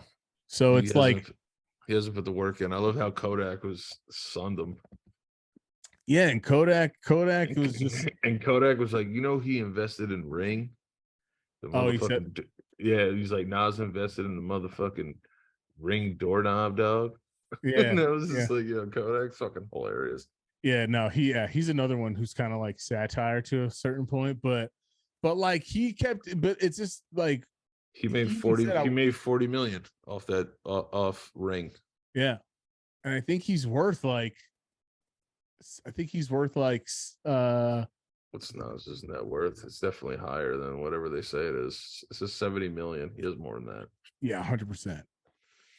So I just thought it was like younger kids, just being younger kids and saying shit, which I'm like, I know that was going to happen. You get older, it's going to happen if you pay attention.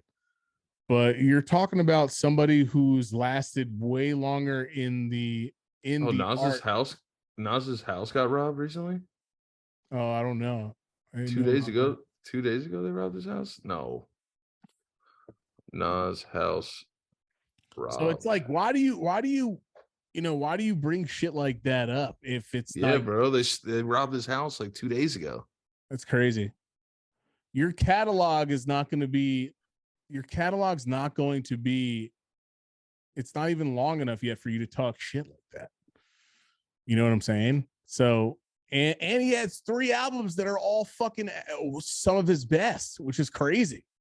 Oh yeah. How many people could still be artists and still make music that's actually good? You know what I'm saying? Like that shit's hard to do. You only have a few artists that last like that. 40 years, 35 years. Yeah. Where'd he get robbed? Where does he fucking live? Calabasas. They robbed his house. He got robbed, dude. Oh, God. Yo, Wire. It's crazy how. Like, did you see this kid Aiden Ross get swatted again? Yeah, that shit is so whack, dude. That shit's so terrible that it's got to be younger kids or just straight up haters, like people that just want to see someone like possibly get shot, which is just fucking, man, weird. Like you actually deserve to be fucking thrown off the fucking planet, the space to just like live a terrible fucking rest of existence, just suffocate. Oh God, And an asteroid fly up your ass. I'm afraid to live online, but like kids that's what we do. Kids getting swatted though to that like how are addresses just like allowed to get that open? I don't understand. Yes, people think they're more famous than they are, dude. You can Google people right now and find out where their mom lives, find out where their parents work. It's yeah, that's true. Connected. Someone came into my chat a long time ago and put up mom and dad's address because it's where like it was connected to me. It's connected to them. Yeah, that's what I'm saying. That's also how I found out you can go on the white pages and everything online and get your information removed. And I really suggest that a lot of you guys try to do that. I did that too. Go to where all your information's put, because it's going to be put up. Even when you make a new mailing address or you move somewhere new, it's put out to the public. Yeah. So that's why I don't change my mailing address. Oh, you don't? No, for the most part, no. Yeah, I mean, you got to be careful. And that's why I have a PO box too. Yeah, PO boxes are just smarter to do too, especially if you get to a certain level where people want to represent you and support you and shit, and people know your name. But yeah, my thing with that was just like, dude, you got to just fucking show a little bit more respect than that. And then obviously he backpedaled. So of course, 21. Can you do something for me? 21. Yeah, there's a couple sus songs on that album, but I'm not gonna fucking take it. I like the album though. I'm not gonna take it. I didn't listen to that piece of shit. But I'm not gonna take any fucking advice from somebody who fucking literally talks like a fucking Pokemon all day. I do want to listen to the album though. I'm just joking. I do want to listen to it and get my own like actual perspective so I can look at it without hating, because I mean, like, it's very toxic. Drake's very toxic now. It's weird. I'm not a big fan of this toxic Drake. Oh, this like kind of douchey Drake. Yeah, it's just like calling out like Serena's like husband. It's weird. Like, it's just very toxic. He's in a very toxic mindset. Like, dude, you're almost 40. Get married, have a kid. Yeah, I think he's, you know, like I know he has his son, but like even that, like Pusha T, like kind of had to like make him be a dad. Yeah, like publicly. It's true. No, you're right. And first listening to Drake, I was start a family, like you know, get a girl you really like, marry her. You have all the money in the world, bro. You don't need to prove anything anymore. As Drake got more established, I started disliking him more. I really did fuck with him and like a lot of his stuff. And never really had a problem with him because he actually seems like, and who knows, maybe he's just tired of fans and people, who knows, because he's been in the game forever. Yeah. As he's been going on and on more, that's where I really like, I actually used to really, I loved his shit. And also just being the fact that like you could play his stuff and entertain a party, entertain chicks, whatever the fuck it was when you were younger. Like, I just feel like I want him to get to a stage where he's kind of like, where he's like Nas, where it becomes like music, because he's still making like shit that's just like, he's a very hard worker and he's put out so much shit, but a lot of it is filler bullshit. It's so bad. And do you think he's overrated lyrically? No. Do you think he's overrated as far as like his like, do you think, yeah, I guess overall, like his overall game as an overall everything, do you think he's overrated a little bit? Do you think his hype is a little too strong for like who he is and what he's done? No, because if you really think about it, bro, he's been like the number one rapper in the game since like 2010, bro. Yeah, but do you think that means at some point he's like overrated? Do you think he's gotten to a point where I think now he's I've always said that Drake has made a lot of albums that are just not good. Do you think Eminem's overrated right now? Yeah, for sure. So I think I think Drake is overrated in terms like that's why I asked like lyrically he hasn't really said anything in a while that I've been like, oh, like that's fire. Yeah, I mean, I guess all around as and far Eminem the same way too. It's just like his shit is like it's like a mess. Bro, go look at all of Eminem's songs on YouTube. Or not all of them, but look at some of them. He has billions and billions. He has more views than Drake does. Yeah, dude. And he sold more records than him. And he sold, and now different times, and obviously we can go into why Eminem is probably very successful for other reasons, obviously. But I mean, I'm gonna say it because I'm white. Because he's fucking white as fuck. So I mean, it helps. Let's be honest, it does. But I do think that I don't think Drake's career is overrated. I do think he's earned everything that he's gotten, and I think that he could. And I don't think he's ever going to go anywhere. I think he's going to be like a Jay-Z and like a Nas. I think he. I would love that though. Like I would love if he just stopped putting out projects and was like every once in a while, like he would just sprinkle a 16 on someone that was just fire. I think he'll do that. I think that's what it's going to become. I just think that he likes because he's still a top boy. What is it, top boy? He's still a top boy in it. Yeah, he's still a top motherfucker, but a lot of ways you're just like, okay, I'm sorry. It's getting to the point now where y'all are bugging out over fucking one verse. Yeah, but it gets corny though, because it's like rap is a young kid's game. It is. It's a young person's world. It's a young person's world, and it's like you're like 37, like saying like you're off like a Xan, like when he doesn't even. I don't even think he does that shit. You're 37. You're like, yo, like I'm up all night tweaking on like on that vamp life. I'm like, dude, you're 37. Yeah, it's weird. It's just like, I think that I think that's going to change up. The way I do say I'm in the Masoni room at the Bibaloth every day though. I mean, because he's fucking memey, bro. He's fucking so meme-malicious. You can fucking make fun of him. Look at the fucking new shit, the 21. I've been saying that shit all fucking week, dude, because it's fucking hilarious. He knows it. He knows it. Dude, Hotline Bling, I think, is where he realized, oh, I can get fucked with and make mill on top of mills on top of mills. You know what Drake's very good at? He's white when he needs to be white, and then he's black when he wants to be black. I mean, when you're mixed, what choices do we have? I guess it's true. I'm only saying that. I'm only saying that because I'm Spanish when I'm Spanish, and then I'm Hispanic when I'm Hispanic. Sorry, right? And even I'm then, Hispanic. I'm Latinx when I'm Latinx, and then I'm Italian when I'm Italian. So I get it. You're a chameleon a little bit. Yeah, you have to. But I think it's gotten to the point where he's over chameleoned a few times. You know what I'm saying? Like, it's kind of like he's pulled the veil over people's eyes in some ways. But at the same time, I don't like thinking like that. It's not like I'm like, oh, he's tricking everybody. In a way, he fucking is. But but at the same time, he's talented. I think he deserves to be where he is 100%. He puts in mad work.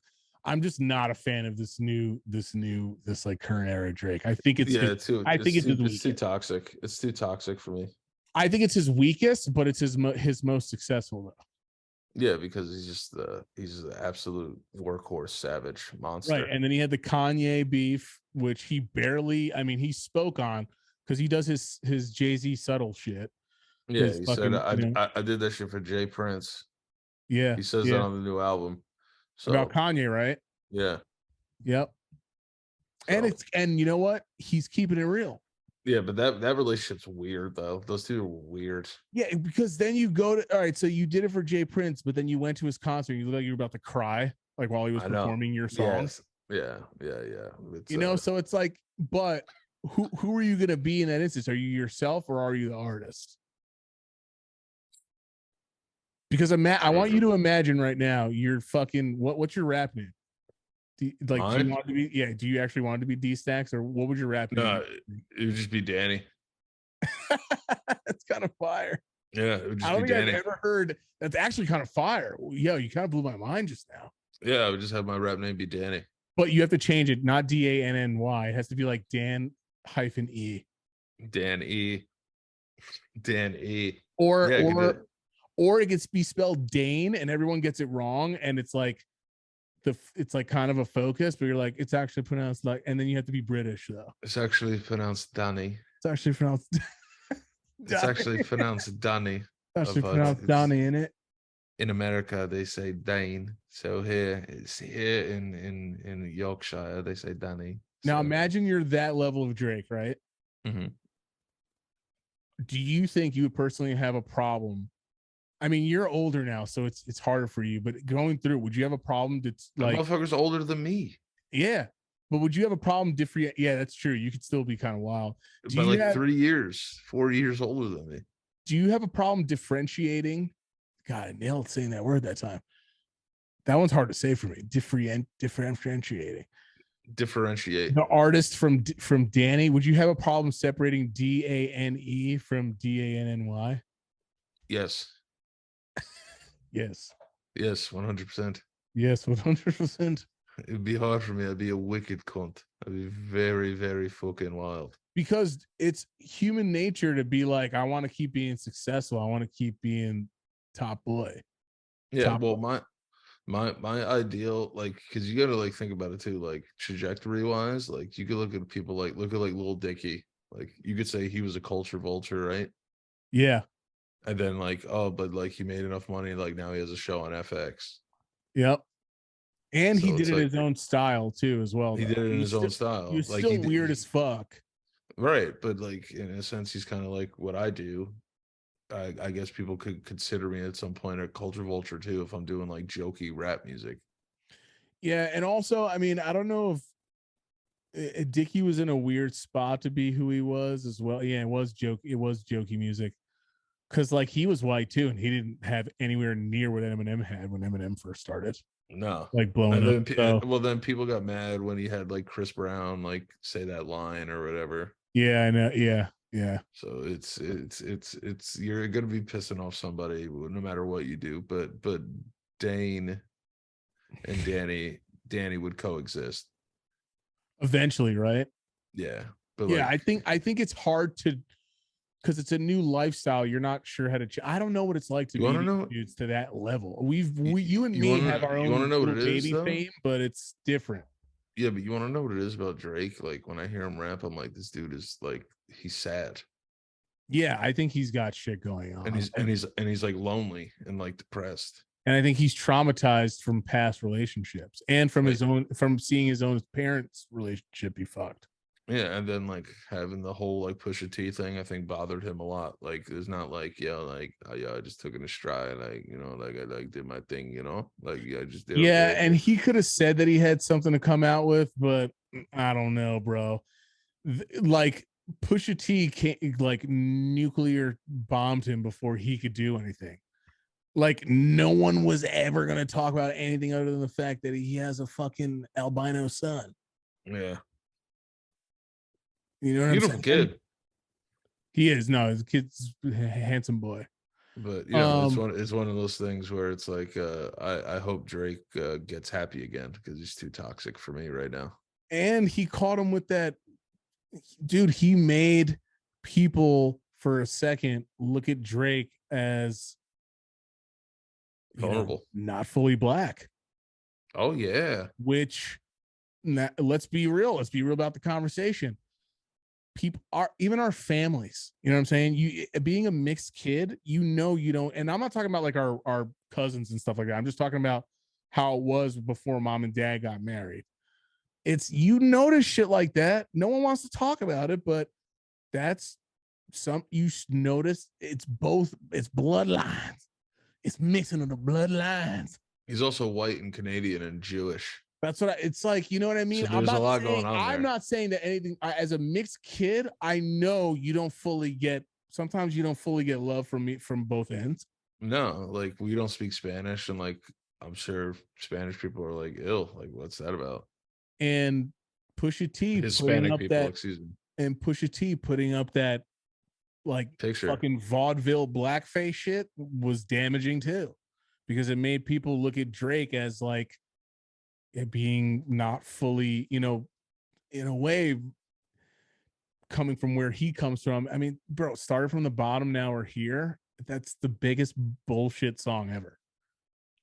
But I look at it the other way too, though, because it's kind of like he was the recipe to be a failure in music. It was like, That's yo, true. I'm a child actor. Now I'm going to be a rapper. That's true. But Think about how many people have done that. People. And they suck. That's true. That's true. Look at me. Look at my fucking, to me, this is the bottom. Look at my air conditioner with the fucking cord slipping out. You know what I'm saying? And fucking just sitting there. By the way, people have been making fun of me for having this still in when it's winter. You guys have never lived in a fucking New York apartment with New York radiation. It's so hot in my It is. Right now. I could do this fucking podcast naked right now if I wanted to. Yeah, so, it's crazy hot. But I realized I look at things when T-Pain and me did our first like podcasty thing together, and I got to look at his background, and he's got fucking RGB lights everywhere, and his house is made out of like fucking the fucking thing that Tom Hanks dances on in Big, like fucking he has like toys like that, and I'm sitting here and there's mold growing in like that one part of my windowsill, like, you know what I'm saying? Like I know what bottom is too. At the same time, I get that, but it's like I feel like in a lot of ways the song, it wouldn't have sold as well if he was like, I started middle class, now I'm upper. You know what I mean? Like no one wants to hear that. Of course, everybody wants to know. Oh yeah, I was lower. I was the lowest of low, and I got here, and that's why it's genius for him to make songs like that too. And it's smart to play too. But it's like, how many things do you think he could talk about in life though that happened to him that people be like, why the fuck is he talking like this? Like I should feel bad. You know what I'm saying? Yeah, I think that's all I mean. He's just hard to take seriously. That's what you said it better than me. It's just hard to take him. I liked his. That's why I fuck with his club bangers, because he makes bangers 100%. But whenever he gets into like some tough rude boy shit, I'm just like, bro, shut the fuck up. Yeah, don't do that stuff. Yeah, like just be the. I really didn't mind the sensitive, soft fucking Aubrey shit. The fucking like That's my favorite Drake. I just want to be. You know what I'm saying? Like that's my favorite. That's my favorite when he like is my. I have real shit. I have two favorite Drakes when he's just like, yo, like I'm not really gonna like focus on the hook that much. I'm just gonna spit like bars. I'm like, I love that. And then when he's mad, sad, and emotional, those are like my favorite Drake songs. Yeah, because they fucking hit and it's real shit. They're relatable. That's relatable Drake. Dude, I have no problem doing that. That's probably the kind of shit I would do. You know what I'm saying? Because I can't talk about like popping guns and shit like. I mean, not that he doesn't do that really that much either. A lot of it is obviously girl driven shit. Like you said, it's very toxic masculinity. That's all it is, if you really think about it. I'm actually have some of this hot sauce while we're here. Oh yeah, suck on it right now. All right, I want you to break it down what it tastes like before you leave. All right, I'm gonna review Dustin Poirier's Creole maple hot sauce right now. Suck that shit down, baby. Smell test. I just wanna be. Smell test. It smells hot. It smells hot. I'm gonna do that. It smells hot. Let's put a little bit on the finger, and I'm gonna compare it to the KO edition. Is that like a squeezable bottle? Mm-hmm. Oh, I thought it was glass. What's that shit like? Ooh, ooh, it's got a kick. Yeah, that Louisiana. Got the Louisiana. Ooh, you want to know what it tastes like? Like, it's hot for sure. Yeah, it is. Probably my style. But the maple, though, the sweetness of it, I want to see exactly what's in it. Each kind of maple syrup. That snap of like maple syrup. It's almost like a beautiful like baked bean. Like when you have baked beans, smoky shit, like smoky baked beans. Like I would love to put this on some ribs. Louisiana people, if they could actually consume actual lit fire, they would do it. Oh, 100%. Fucking boiled crab, fucking Creole, fucking it's peppers on top of peppers, sausage. No, this is the KO edition. Yeah. This shit is hot as fuck. Oh yeah, that shit is. This has ghost pepper in it. They're both so good, dude. I put this shit on everything. I put this on pizza the other day. See, that kind of shit I can handle. The gummy thing was fucking dumb as shit, but because that's just like it's It's not practical. That's like, yeah, that almost killed me. That was the funniest shit I think ever. The reason no, it wasn't the funniest, it was the scariest. Yeah, bro. Go and buy some of that hot sauce. I gotta get out of here because I'm so tired and I feel like sorry shit. for keeping you, man. No, I love talking music and shit like that. I could keep going for 6 hours, but if I don't, I'm gonna keep getting sick. My thing is I can't breathe, bro. Yeah, I know. It sucks being this sick. Like it's like when the reason I wanted to even put the hot sauce on is so it would make my nose run a little bit. Oh no, yeah, I feel you.